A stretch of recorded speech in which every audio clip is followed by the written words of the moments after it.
Welcome one, welcome all. Coach Paul knows New York City football. And we're here back in the barbershop so I can get my wig chopped.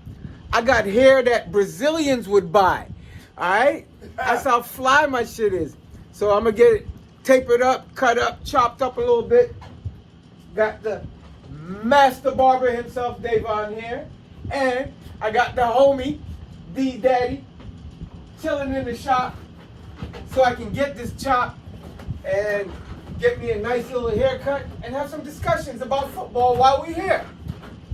Steel Cutters supports That's right. Coach Paul knows New York City football. Oh yeah, let's talk about the merch. We got the merch. Yeah. Look, Look. and it shows the pec decks. Look at that. We got the merch. They got your Swaggy. the swag is in the building. Yeah. The swaggy. So what kind of haircut we doing today, brother?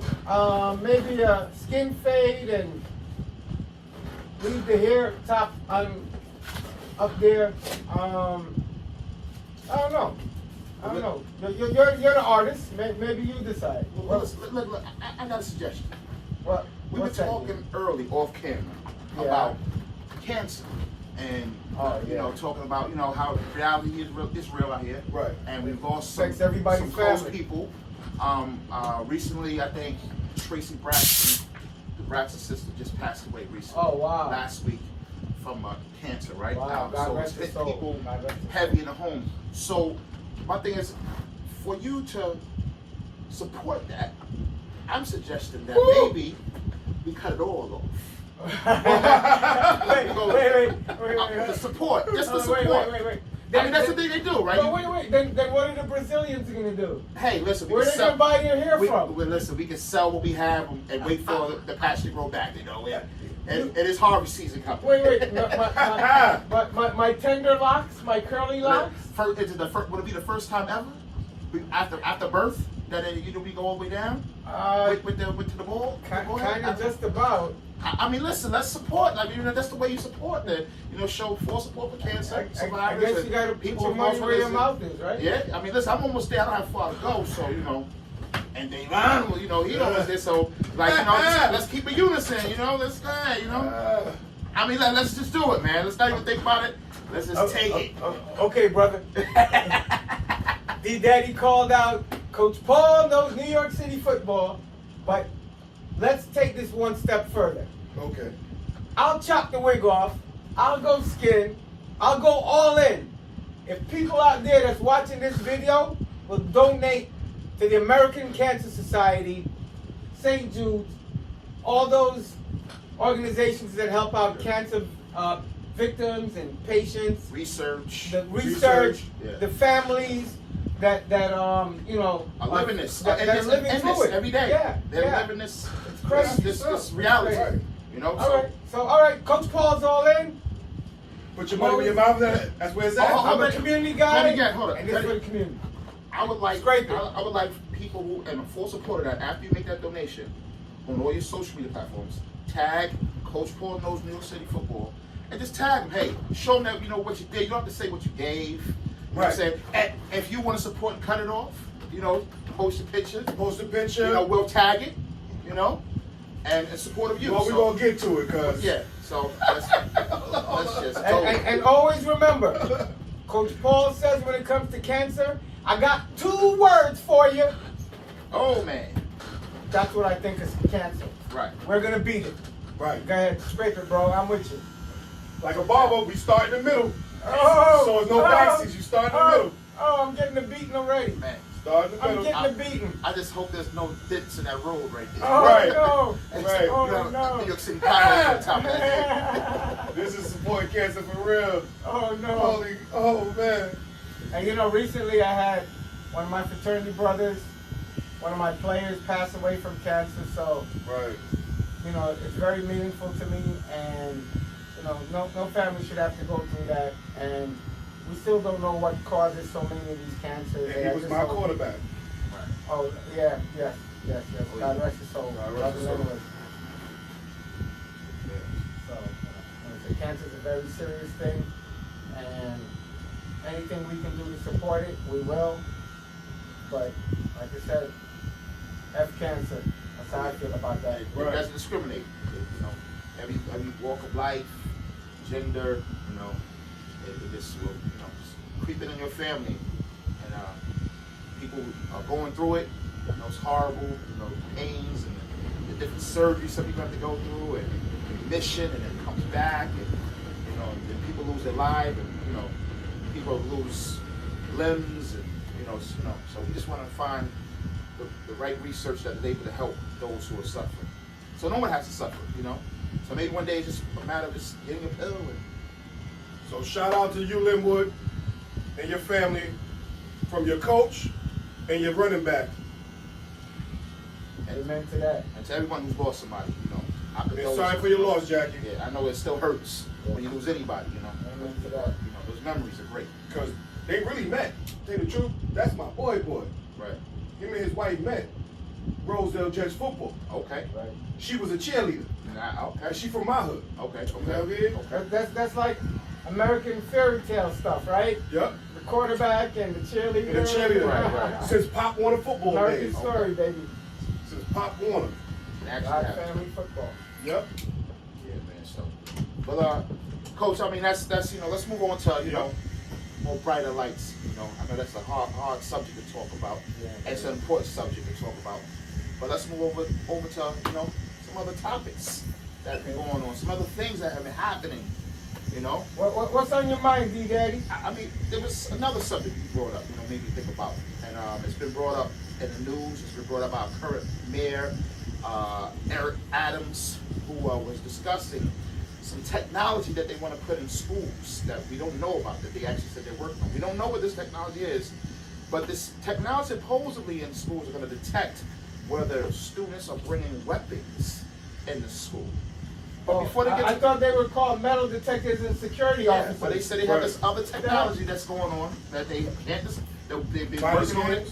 So I don't know what this is. Why they're replacing the security, the school safety officers? I mean, there could be a no who have a relationship with the kids, who can Right. communicate with the kids, Right. who can, you know, get to all kinds of unresolved issues Right. because they know the kids. So you can put money in the training and money into the And all- person. I guess that's to put money in machines to get rid of the people. Right.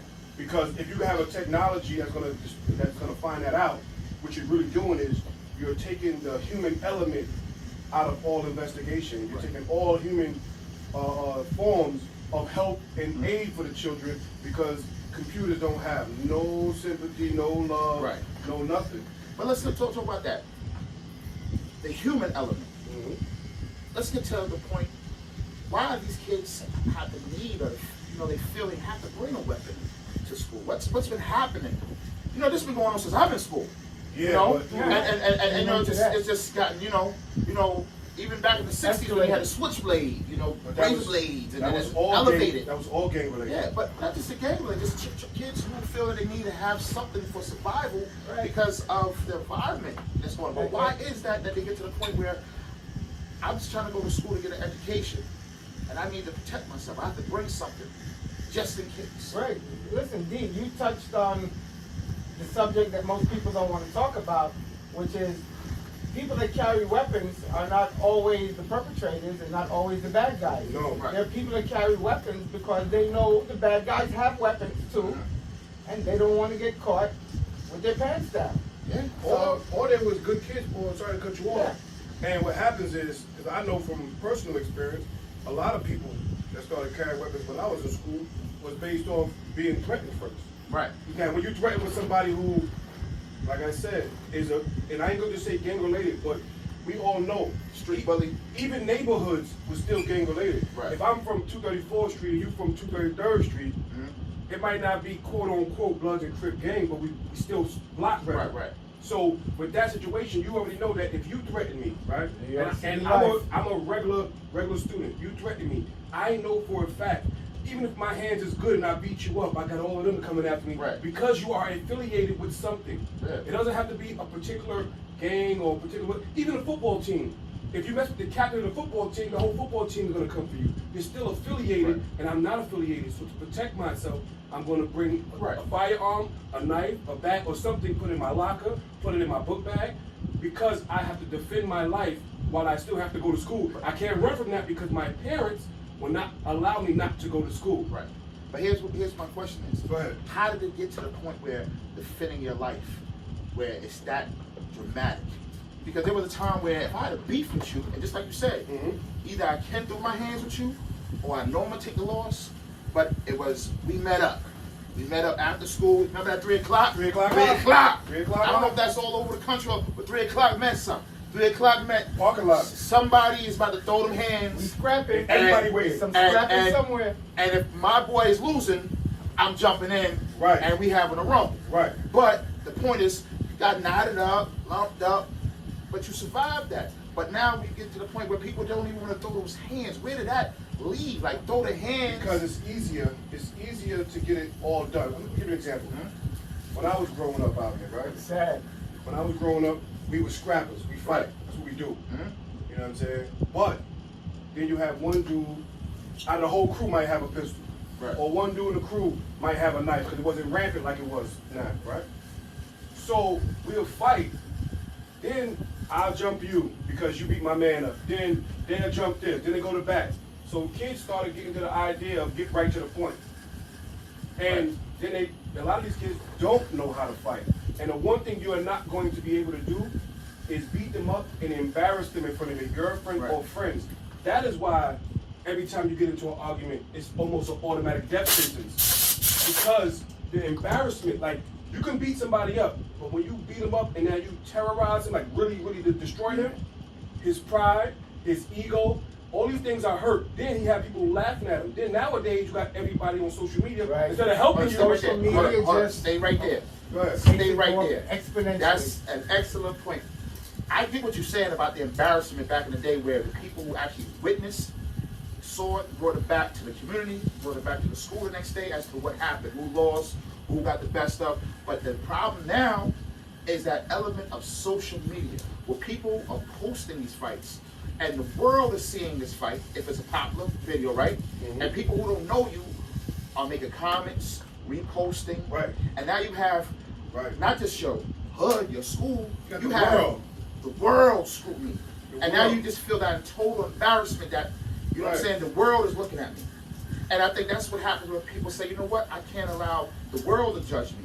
And they get caught up on that. It's not really the world judging you, but they're judging the video, what they see. Right, but people don't see that. But they don't, they don't Because at see the end of the day, you gotta understand. Yeah. Your perception is your reality. Yeah. So if I perceive you a certain way, I perceive you that way. Right. Yeah. And they don't understand. Everybody catch a beating. Right, but You know, everybody can catch But it all depends, and it depends. Some people, like I said, they can't take the skin nowadays that the people have today is thin. So everything hurts. Right. What men need to start realizing, right? And I had a problem with this too growing up. You got to start realizing that we have emotions, we have feelings. And when you start to just react and you pull your pistol first, that's an emotional response. So when you go for the pistol, it's emotional. When you couldn't take the ass whooping, or you couldn't take somebody talking tough to you, or you couldn't take that and third, that's an emotional reaction, because 9 times out of 10, if you thought about it, or let's say your gun was at home, you had to go all the way home and get it and come back. Right. If you had to go all the way home and come back and get it, 9 times out of 10, when a man goes home, he'd be like, you know what?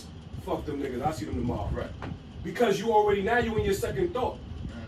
So a lot of these guys gotta stop acting like females. And not saying that females act bad, but females act 80 to 90% off emotion. Oh, I think females handle it better than males.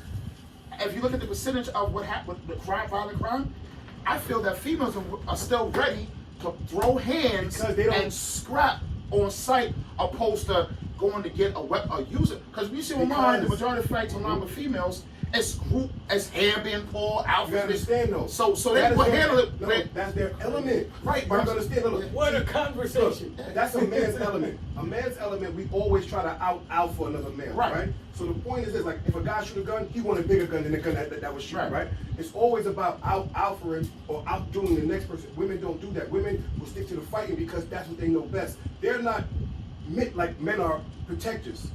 So we go to the extreme when it comes to protection, or when it comes to a woman's honor or whatever. If a girl says somebody slapped her butt, That's before dishonor. what is the girl gonna do? She gonna go over there, oh no, he's hitting the That. girl. They're Right. gonna have a conversation, they're gonna be emotional about it, and go in his face and talk stuff. A man, he's not gonna think about it. He's gonna go to the extreme. Back in the days, he'll beat you up. Nowadays, if he touch your butt and you his girl, he's gonna go pull a hammer on you.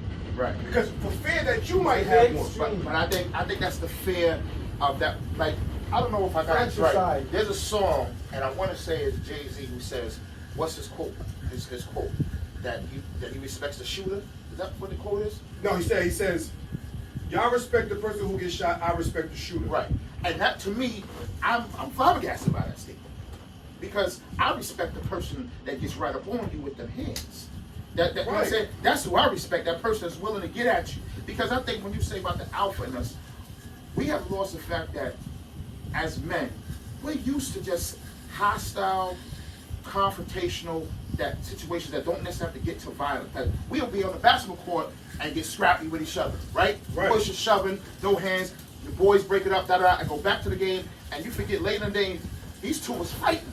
You want to, and you'll see someone, yo, ain't that the kid you had beef with? That's your man. Yo, just was fighting hours ago. Now you and him going tag teaming on the dude that you had beef with. That's how it was back in the day. Because boy, this is what we do as brothers. But now I think we lost the fact that you're gonna have differences, and now we gotta prove the point at all times. No, it was respect back in the day. Yeah, but the thing I think the echo on is that the people, see what they said, the people around you didn't let that escalate. Right. But nowadays, the people around you, they antagonize. Yeah, yo, son, he making you look stupid. Yo, don't look like a sucker. You handle your business. They're not saving that boy because you forget. Yeah, that's all good. You pull that trigger, you do him off, you dust him, you shoot him. But now you have a whole nother element with a different gang looking for you. Right. Okay. And then the next gang who's sitting there judging you. Right. Or better yet, now you done created a situation where you on the run and other people looking for you off that emotional position, right? That emotion that you thought was that important. This is a Slick Rick song. I'll do years if I pulled that trigger. Right. But guess what? That's people thinking. You have to understand, you're in an age now, right? Where, and it's not like I don't have no attacks or anything with social media.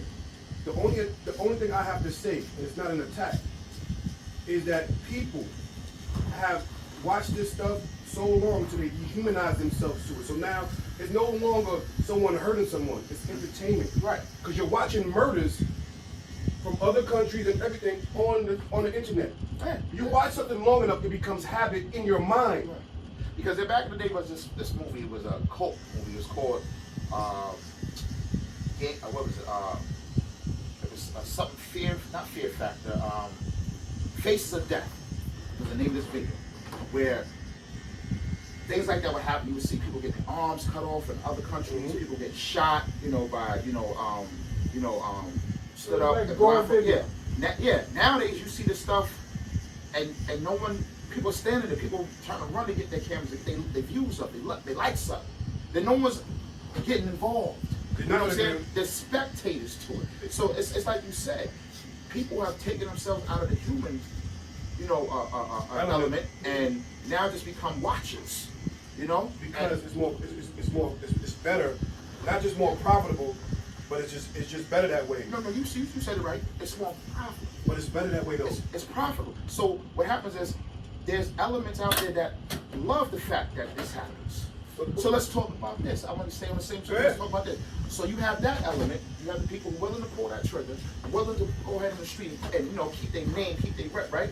But you have other people who have planned for this happening 20 years ago, right? And let's get to the point where we started off with. Eric Adams talking about is something they've been working on, right?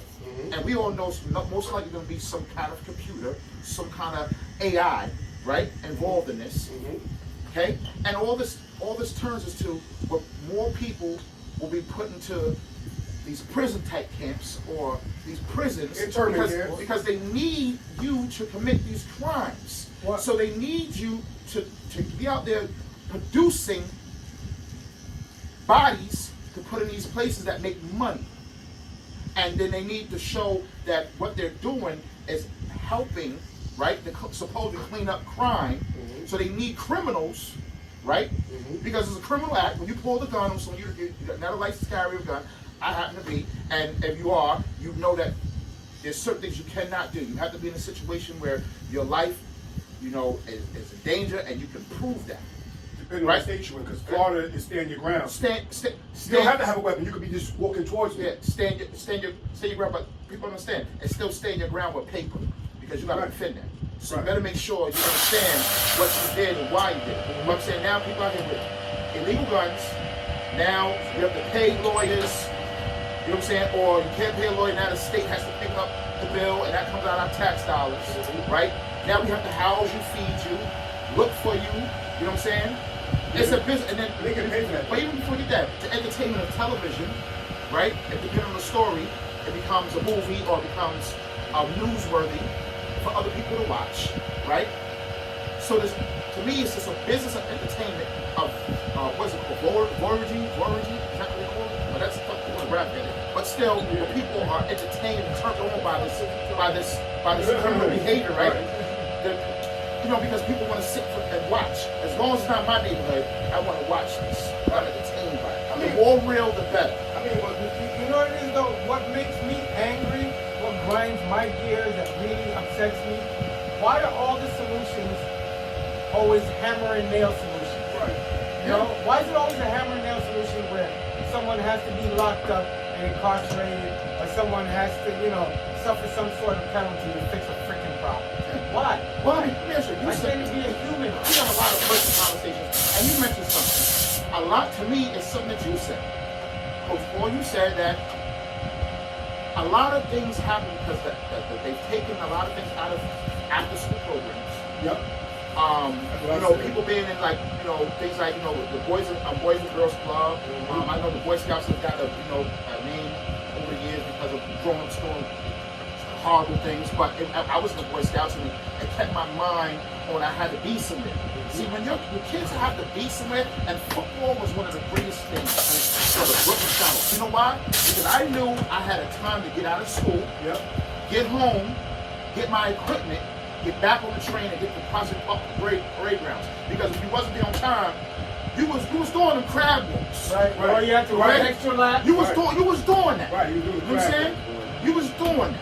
Okay? Or you was getting that circle. You was getting that circle, and the numbers was coming at you. And the best people did. But that built character, because you knew you had to be somewhere. I don't have time. I don't have time for this right here. This right here. So I'm not getting myself involved in this. So if more kids had, I gotta be somewhere, opposed to idle time. But that's discipline. That's Guess what? See, that's structure. Let me give you an example about what you're saying. Am I all done? Yeah, you're done. Let me just put it back in your neck right here. Let me just give you an example of what I'm talking about as far as that's concerned. Because I agree with you, and I agree with those programs, because now you have kids who are just playing video games. Now, like I said, What kind of videos are they playing? oh, they're playing gun video games, modern warfare, stuff like that. So, just like they always say about psychopaths, right? That they fantasize about it for a while before they actually do the act. Right. So you have kids every day, all day, practicing in the game how to shoot. Practicing in the game how to kill, what it looked like when you kill. Oh, this look more real because the blood spilled. If you want a live example, I'll give you an example. They made the movie Ride 2 with Kevin Hart. And when he was in Miami, he didn't know how to drive. But he was a getaway driver because, he's a getaway driver because he knew how to play a video game. Right. So they turned it into the video game mode, and he was driving like he was driving the video game. Right. You feel what I'm saying? Right. So a lot of these kids, they fantasize about these shootings, they fantasize about murder, To the point to where they ever get a chance to actually do it. They understand how to snipe, they understand how to do that and third, and all of that, because they training their minds. Their bodies is not trained for it. They're not really ready for the problems. They capture them young when their minds are more impressionable. Because I do believe a lot of these school shootings, they've proven that a lot of these people who are the shooters have proven that they've been playing a lot of these games. Right. Yeah. They go to their homes and do turned into a research fantasy. and found out that they've been little Columbine practicing crazies. on these games. Yeah, they don't know why they're crazy. So one other thing is, what signals are they sending in these games to these minds that they can't distinguish the difference? Right, but guess what? They don't have games like, well, they do, but not big enough, like, not just chess, but like thinking games. They don't promote those kind of games where you can have critical thinking. They don't give them the art of war. They don't give them the art of how to do this, that, and third. They give them the war. Right. because they're not building. And if you go to the military or whatever, if you come with that game mentality, you're not going there as a person who wants to be a higher up or a sergeant, a lieutenant, a captain. You're going there to want to be a soldier. You want to kill something. Right. You want to be in the mix. There's no strat. Yeah, like back in the day when they had Battleship, right? It's a Battleship, Right, it's more about strategy. And you had to line your ship up, and you call D5. Oh man, you got me. Right. You feel what I'm saying? But you had to know how to line it up and use on the other side of the board. You couldn't even see what I was doing. Now we got people calling from different countries. Yo, fam, you got my back? Yeah, I got your back. We're gonna run ahead. We're gonna shoot it up. All right, boom. Well, I'm gonna go this way. You go that way. So everything that we're learning is fake military tactics. So after a while of fantasizing anything, you fantasize about football, you fantasize about being rich, you fantasize about being whatever, you produce that in your mind. And once you produce it in your mind, it starts to come to your reality. That's why they say, read a lot of books, do this, that, and the third. You want to be a football player? Study football plays. Because you perform better because you have a map in your head. But it's like I said, you don't have that idle time. Right. You know, you don't have that idle time. You know, like in football, when you're the quarterback, you know, you have a job as a general on the field, right? Yeah. You have to make sure you know the plays, and you actually telling everybody how the play's gonna run, and then you have to direct it on the field, right? Yeah. Right. And then a running back has a job. Everybody has a job. Defensive end has a job. Cornerback has a job. The line has a job on both sides. You know, they have to know how to execute. But the problem is when you get to these situations on outside, where I have that burner, right? It's a burner. It's no play. There's no play. It's just execute. And then you banging that gun, and you don't know how to shoot. You hitting all the wrong. And you hitting all the wrong targets, innocent bystanders, right? Because everybody's not, or you're trying to, now you do hit the target, now you in the video game and you're on the run, but in the video game, right, you have like, 3 lives, or you could save the game, you could, get away from it, you could look and see, change weapons. Now this is real life. Real life. You don't have those options. And I have the finances to, be on the run, right? Because there was no game plan. And if you do it, it ain't working. You got all these witnesses, people who know you. Oh, that was Andre. Right. You know what I'm saying? You up in the news within hours. Right. Now they have cameras everywhere. You can't like run. you're in real life. But in that moment, that split second, you didn't think about the next thing that's gonna happen. You may have people depending on you at home. You may have people trying to come kill you because what you did. Not kill you. What about hurt your family? Coach Paul knows New York City How football. about hurt